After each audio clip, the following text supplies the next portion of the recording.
Bismillahirrahmanirrahim. Assalamualaikum warahmatullahi wabarakatuh. Nama saya Nurul Fitri Ritonga, NPM 20082602221 dari Fakultas Kedokteran Universitas Muhammadiyah Sumatera Utara. Di sini saya akan menjelaskan tentang kelistrikan sel. Jadi, sebelumnya apa itu kelistrikan sel? Kelistrikan sel adalah perpindahan satu ion dari dalam sel keluar sel atau sebaliknya melalui membran sel. Aktivitas kelistrikan sel ini timbul karena di dalam sel terdapat ion-ion elektrolit yang bermuatan listrik seperti natrium atau sodium, kalsium atau potasium, dan lain-lain.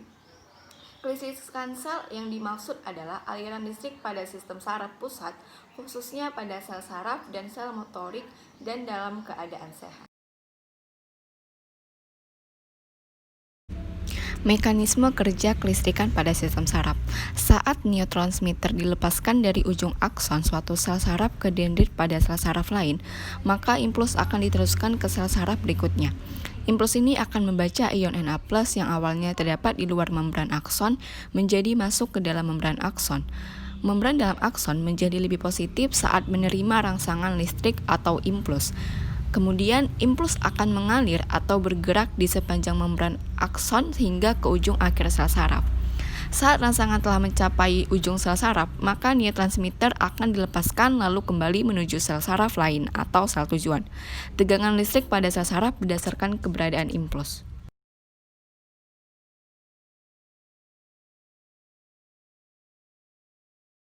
Selanjutnya, faktor-faktor yang mempengaruhi sistem saraf. Yang pertama, faktor-faktor yang mempengaruhi perkembangan dan pertumbuhan sel saraf, mulai dari masa dalam kandungan. Sebagai contoh, pentingnya asam folat dalam pertumbuhan kantong saraf atau neural tube selama perkembangan janin. Kelainan genetik tertentu dapat menimbulkan gejala atau penyakit yang berhubungan dengan sistem saraf. Yang kedua, faktor-faktor yang diperlukan dalam pemeliharaan sel saraf agar dapat berfungsi secara baik. Sebagai contoh, keperluan nutrisi baik oksigen dan glukosa, sehingga semua kondisi yang menyebabkan nutrisi sel berkurang atau berhenti dapat mengganggu sel saraf. Yang ketiga, faktor-faktor yang mempengaruhi kelangsungan hidup sel saraf. Semua faktor yang menyebabkan sel saraf mengalami cedera ataupun kematian seperti trauma pada saraf, gangguan pembuluh darah, kelainan autoimun, infeksi metabolik, kelainan endokrin, obat-obatan, tumor, dan lain-lain akan mempengaruhi kerja sel saraf.